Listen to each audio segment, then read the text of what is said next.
આજે આપણે વાત કરીશું દાણી લીમડા ગુજરાતી શાળા નંબર 1ના એસએમસી સભ્યો સાથે। આ એસએમસી સભ્યોને પોતાની ફરજો અને કર્તવ્યોની કેટલી જાણકારી છે, ચાલો જોઈએ। તમારું નામ? મારું નામ ધર્મિષ્ઠાબેન મહેન્દ્રભાઈ શ્રીમાળી। તમે કઈ શાળામાં એસએમસી સભ્ય છો? દાણી લીમડા ગુજરાતી શાળામાં 8માં। આ એસએમસી શું છે? એસએમસી એ માટેનું છે કે સ્કૂલોમાં શિક્ષકો કે અમારું સરકાર કંઈ સાંભળતી નથી તે ઓયડા એમને રિપેરિંગ કરાવવા હોય, કલર કામ કરાવવું હોય, છોકરાઓ માટે બેન્ચીસો તૂટી ગઈ હોય એના માટેનું છે આ બધું। एसएमसी ऐसी बच्चों की मीटिंग है, बच्चों की वालियों की मीटिंग है। जैसा कि बच्चे स्कूल में नहीं आते सही होते तो हम उनको बोलते जाके उनके वालियों को कि जैसे स्कूल में भेजो, ऐसा म्यूनसिपलिटी स्कूल में, वो एसएमसी है। આ એસએમસીનું આખું નામ ખબર છે તમને? આખું નામ તો નથી ખબર। સ્કૂલ મેનેજમેન્ટ કમિટી છે। સમિતિનું નામ મને નથી ખબર। આ એસએમસી સમિતિ શા માટે બનાવવામાં આવી? સ્કૂલને લગતા કોઈ પણ પ્રશ્નો હલ કરવા માટે કમિટી બનાવવામાં આવી છે। क्योंकि बच्चे अभी ज़्यादातर कैसे कि वो इसमें प्राइवेट स्कूलों में ज़्यादातर बिठाते, तो इसके लिए कि जैसा म्यूनसिपलिटी स्कूलें खाली होती है तो इसके लिए एसएमसी इसके लिए बनाने में आई कि ऐसा ये जो इसमें म्यूनसिपलिटी स्कूल में बच्चों को लोग भेजे, इसके लिए। એસએમસી બનાવવામાં આવી ત્યારે તમને પૂછીને બનાવવામાં આવ્યા હતા? ના, એ નથી, અમને નહોતી ખબર।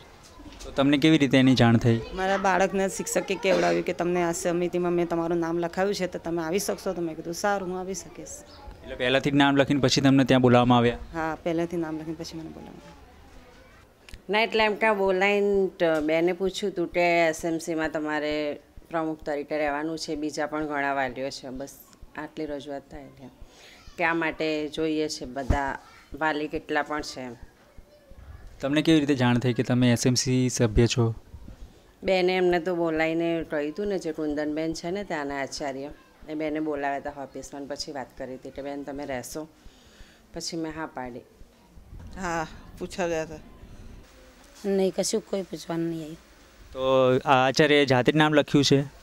હા, જાતે જ નામ છોકરાઓને પૂછીને લખી લીધું હતું અને પછી બોલાયા એમને, તો પછી અમે ગયા તો મને એમ કીધું કે તમારા આદમીનું નામ લખેલું છે તો તમારા આદમીને આવવું પડશે। તો પછી એમને તો ટાઈમ હોતો નથી એટલે પછી મારે જ જવું પડે, એટલે હું જાઉં છું। અમુક વખત જાઉં છું, અમુક વખત નહીં જઈ શકતી, તો પછી સહી કરાવી લો છું। તો હું પરમ દિવસ ગઈ હતી તો સહી કરીને આવી ગઈ, સહી કરી લો કે નહીં આવ્યા તો અમુક વખત નહીં જઈ શકતી તો સહી કરી દઉં। એટલે સહી તમે કરો છો? હા, હું જ કરું, હું જ જાઉં એટલે પછી હું જ કરું। કોના નામની સહી કરો છો? એમના નામની જ કરું છું। એસએમસી સમિતિમાં કુલ કેટલા સભ્યો હોય છે? એટલું તો ધ્યાન નથી ખાસ। कुल वाली होते हैं कोई 10-15 होते हैं, 10-15 वाली होते हैं। તો બહેનોમાં તો અમે 9 તો છે એટલું તો ખાસ ખબર છે, જેન્ટ્સ પણ ખાસ આવે છે। હોય 30-40 હોય 50 હોય। એટલે જે માતા પિતા 9 હોય છે એની સિવાય બીજા 4 સભ્યો કોણ છે એ ખબર છે તમને? ના, એ તો નથી ખબર। હા, એક શાળાના આચાર્ય છે, આસિસ્ટન્ટ શિક્ષક છે, બીજા પણ 1-2 શિક્ષકો છે। नहीं, ये मुँह नहीं जानती। दूसरे आचार्य भी होते हैं, फिर ये शिक्षक भी होते हैं, आचार्य भी होते हैं। આ સમિતિ જે છે એસએમસી એમાં 13 સભ્યો હોય છે, તો એમાં ભાઈઓ કેટલા અને બહેનો કેટલા છે? એ તો મને ખાસ ખબર નથી। भाई आते हैं, 5-6 भाई आते हैं और 5-6 लेडीज आती है। ના, એ પણ ધ્યાન નથી। આચાર્ય તમને બનાવે છે અધ્યક્ષ તરીકે? એ બનાવે છે। अध्यक्ष तमे छो, उपाध्यक्ष कौन है खबर है तमने? उपाध्यक्ष तो लेडीज़ तो खबर नहीं। कैसे पता चला कि आप एसएमसी मेंबर हैं? हमको बुलाया, हमारी सही ली, फ़ोटो लिए हमारे, फिर हमको बोला कि आप एसएमसी के सभ्य बनोगे, आप जैसा होशियार है कि आप होशियार है तो आपको जैसे एसएमसी में हम लेते हैं। तो मेरे बोला अच्छा है। बोले फिर मेरे बच्चे क्योंकि 3 पढ़े ना वहाँ, तो बोले कि तुम इतने 4-5 साल बोले एक ही मीटिंग में तुम रहोगे, इसके लिए हमको उन्होंने बनाया है। अभी एसएमसी में अध्यक्ष कौन है आपको पता है? तो ये ना अल्पेश भाई અધ્યક્ષ ઉપાધ્યક્ષ ખેરુનિસાબેન છે, ઉપપ્રમુખ છે, પ્રમુખ કે ઉપપ્રમુખ છે ખરા ખેરુનિસાબેન, અને હું તો સભ્યમાં છું. એસએમસી સમિતિમાં અધ્યક્ષ ઉપાધ્યક્ષની પસંદગી કોણે કરી? એ પણ મને નથી ખબર. नहीं ये मैं नहीं जानती. आचार्य ने बनाया है। अब उन्होंने अपने को तो पूछा नहीं है, मालूम नहीं क्या आचार्य ने बनाया है। બેંકમાં કોના નામે અત્યારે ખાતું છે? બેંકમાં તો બેનની જોડે તો સહી હું કરું છું તો જ એમને કેશ પેમેન્ટ મળે છે. તમારી સહી થાય છે એમાં? અમારી સહી થાય છે. એટલે તમારી સિવાય બીજા કયા બહેનનું નામ છે બેંકમાં ખાતામાં? કુંદનબેન છે બસ, અને એમના પછી સહી હું કરું તો જ એમને એ થાય. मेरे नाम पे और मेरे लड़के के नाम पे छोटे। नहीं, एसएमसी जो समिति है वो समिति में 2 लोगों के नाम का बैंक में खाता होता है, तो अभी किसके नाम का है? एसएमसी मेरा नाम ही है, मेरे नाम का ही है। और दूसरी मेरा लड़का है छोटा, उसके नाम का है। किसके नाम का बैंक में खाता होना चाहिए वो आपको पता नहीं है? वहाँ से बताया गया नाम का होना चाहिए यूँ बोला है। अभी खाते खुला है ना बैंक में, मगर चोपड़ी आई नहीं है। મને એ પણ નથી ખબર. અને એ ખબર છે કે કોના નામે ખાતું હોય છે? એ પણ નથી ખબર. એસએમસીની મહિનામાં કેટલી વખત મીટિંગ થાય છે? મહિનામાં બે વખત તો થાય છે જ. તમે જાઓ છો મીટિંગમાં? આ મીટિંગમાં જઈએ છીએ. કેટલી વાર ગયા છો? 5-6 વખત તો ગયા અમે. એક વખત તો થાય જ છે, મહિનામાં એક વાર તો થાય જ છે. તમે મીટિંગમાં જાઓ છો? હા, લગભગ જઉં છું. કેટલી વાર ગયા છો અત્યાર સુધીમાં? ખાસી વાર ગઈ છું, પણ છેલ્લી 1-2 મીટિંગમાં જ નહોતી ગઈ બસ. महीने में एक बार होती है। आप जाते हैं मीटिंग में? हाँ जाते हैं। अभी पहली तारीख कुछ बुलाया था, सुबह 10 बजे सही करके आई मैं, 9 बजे 9-9:30 बजे जाके सही करके आई। और मीटिंग थी, लेकिन वो जो मोटा बहन है ना, उनके ससुर गुजर गए ना, तो फिर मीटिंग नहीं रखी थी, खाली सही करके आ गए। आप कितनी बार गए अब तक मीटिंग में? मैं तो 2-2.5 साल से जाती हूँ। 2-3 साल हुए मेरे को तो मीटिंग में जाते, हर महीने जाती हूँ मीटिंग में। महीना में एक वखत જ જઈએ છે. મેં તો એક વખત બોલાવું છે.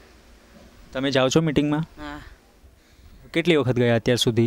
3-4 વખત ગઈ. આ મહિના નથી ગઈ ખાલી, એ બી હું બહાર ગામ ગઈ હતી. તો મીટિંગ જ્યારે હોય છે ત્યારે તમને કેવી રીતે જાણ કરવામાં આવે છે? મારા બાળક સાથે કહેવડાવે છે અને લખિત પણ જાણ કરે છે મને. બેન આચાર્ય કહેવડાવી દે ને છોકરાઓ સાથે, એટલે ફોન કરી દે, કાં તો પછી છોકરા સ્કૂલ જાય ને એટલે ચિઠ્ઠી લખીને મોકલાવી દે. आमंत्रण कागज़ जो तुम लेकर आए ना, उस आमंत्रण कागज़ मेरे घर पे भेजते। लड़का जाता है ना स्कूल में, उसके साथ में आमंत्रण पत्र भेजते मेरे लिए कि ये तारीख को मीटिंग है 9 बजे 10 बजे, ऐसा सब नाम ने सब लिख के अंदर भेजते। પત્ર લખીને મોકલે છે મારા છોકરાઓને હંગાથી, આચાર્યની સહી કરીને. મીટિંગમાં કયા મુદ્દાઓની ચર્ચા થાય છે? આ સ્કૂલ વિશે જ વધારે પડતી ચર્ચા થાય છે. સ્કૂલના બાળકોનું ભણતર, શિક્ષણ એના પર એ થાય છે, ધ્યાન આપે છે. એ જ બધી ખાવા પીવાની ને બધી ભણાવવાનું, છોકરીઓને ભણાવવી જોઈએ. અને અંદર સ્કૂલમાં કોઈ સગવડતા શક નથી, કોઈ બગીચો શક નથી, એ તમે બોલી શકો છો. પછી કોઈ પાણીની તકલીફ હોય તે બોલી શકો છો તમે. એ જ બધું બસ ખાવા પીવાનું તમારે ચેક કરી લેવાનું. ન હોય ખૂટતું હોય કરતું હોય, કોઈ તકલીફ હોય કે ખાવા પીવાનું ખરાબ બનીને આવશે તે તમે બોલી શકો છો, એવું અમને કહેવામાં આવશે. મીટિંગમાં છોકરાઓનું શિક્ષણ ને એ બધું એનું થાય છે. પછી કોમ્પ્યુટર રૂમ ને બધું નવી સુવિધાઓ કરી છે, એના માટે બધાને સમજાવે છે. આ બધું થાય છે. यही सब चर्चा होती है। जैसे ये स्कूल में जैसा ये काम रिपेयरिंग काम चालू करना है, ये यहाँ पंखे डलाने हैं, इधर कंप्यूटर लगाना है, इधर सीढ़ी बार काटनी है, इधर संडास बाथरूम बनाना है, वो सब चर्चा होती है अंदर मीटिंग में। कि बोले तुम फाड़ा उगराओ, तुम ऐसा करो, ये तो तुम ये काम करो, तो मीटिंग में सब चर्चा होती है। बच्चों की पढ़ाई के मुद्दे पर चर्चा होती है? हाँ, बच्चों की पढ़ाई के मुद्दे पर भी होती है। जैसे अभी तो बहुत कम बच्चे आते हैं म्यूनसिपलिटी स्कूल में, जो बोले जैसे प्राइवेट में ज़्यादा भेजते हैं बच्चे, बोले ऐसी चर्चा होती है। મીટિંગમાં કેટલા સભ્યો હાજર રહે છે? મીટિંગમાં ખાસા બધા આવે છે. કેટલા? તો એ વિશે તો સાચા 10-15 जने होते हैं, 2-3 टीचर होते, 8-10 औरतें होती है और आदमी होते 4-5। મીટિંગમાં તો ખાસે કંઈ કીધું ને કે 30-40 હોય છે. લગભગ બધા જ હોય છે, કોઈ એકાદ જ ગેરહાજર હોય છે બસ. એસએમસીના જે બીજા સભ્યો છે બધાને ઓળખો છો તમે? ના, કારણ કે બધા મોમેડનને બધા છે ને એટલે હું તો આપણે તો આપણા કામથી જ જતા હોય એટલે હું તે બધામાં રસ નહીં લેતી એમ. આ લગભગ ઓળખું છું, કોઈ એકાદને નથી ઓળખતી. हाँ पहचानते, वो तुम अभी जाके आए ना सावड़ी में, वो उनके घर वाले यहाँ तक के बड़े बड़े बाल है, चश्मा पहनते, वो हिंदू है, वो भी आते. ના નહીં ઓળખતી. હું તો ખાલી આ મારી દેરાણીને ઓળખું ને હું બસ પોતે, બીજા કોઈનું નહીં ઓળખતી. શાળામાં આચાર્ય દ્વારા તમને કંઈ જણાવવામાં આવ્યું હતું કે તમારે એસએમસીના સભ્યોની જવાબદારી શું છે, એમને શું કામ કરવાનું હોય છે? હા લગભગ કહે છે ખરા, પણ અમે અમુક ફરજો કરીએ છીએ, અમુક નથી બી પણ થતી અમારાથી.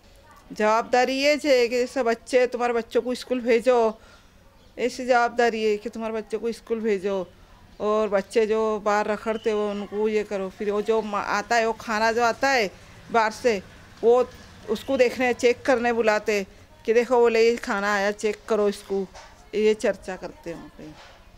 બાળકોના શિક્ષણ માટેનો નવો કાયદો બન્યો છે, એ તમને ખબર છે? ના, એ ધ્યાનમાં નથી એટલું ખાસ. अभी ये कंप्यूटर क्लास खड़ा है, फिर अभी ये जैसा स्कूल का रिपेयरिंग काम चालू है, ये सब वगैरह. अभी जैसा ये मीटिंग में अभी बात हुई कि अभी जैसे कि कंप्यूटर क्लास निकाला है, नवे कंप्यूटर लाए, वो सब. ના એ પણ નથી. નહીં એ બી નથી ખબર. શાળામાંથી આચાર્યએ જણાવ્યું હતું તમને? જણાવી હશે પણ યાદ નહીં, કારણ કે હું ટાઈમ ના હોય તો ના બી પાડી દઈએ અમે બેનના કંઈ નહીં આવી શકતા એમ. ના કોઈ ચીજને એવું મને કીધું જ નહીં કશું. हाँ अभी ऐसी बात हुई थी कि जैसे अभी ये कंप्यूटर सब लाए, बताए हमारे को, जैसा कंप्यूटर क्लास बताए, कंप्यूटर लाए, वो सब बताए, और स्कूल का रिपेयरिंग काम भी चालू है. ના, હમણાં તો હું 2-3 મિટિંગમાં જઈ નથી શકી એટલે ખબર નથી, કદાચ બન્યો બી હશે કદાચ કાયદો. તો જોયું દર્શક મિત્રો, અધ્યક્ષ અને ઉપાધ્યક્ષ એકબીજાને જાણતા જ નથી અને એસએમસી સભ્યો પણ અધ્યક્ષ અને ઉપાધ્યક્ષને નથી જાણતા. એસએમસી બની એના 9 મહિના થઈ ગયા છે, છતાં પણ એસએમસી સભ્યોને પોતાની ફરજો અને કર્તવ્યોની જાણ જ નથી. જો પોતાની ફરજો અને કર્તવ્યોની જાણ જ નહીં હોય તો પોતાની જવાબદારી એસએમસી સભ્યો કેવી રીતે નિભાવશે તે જોવાનું રહ્યું.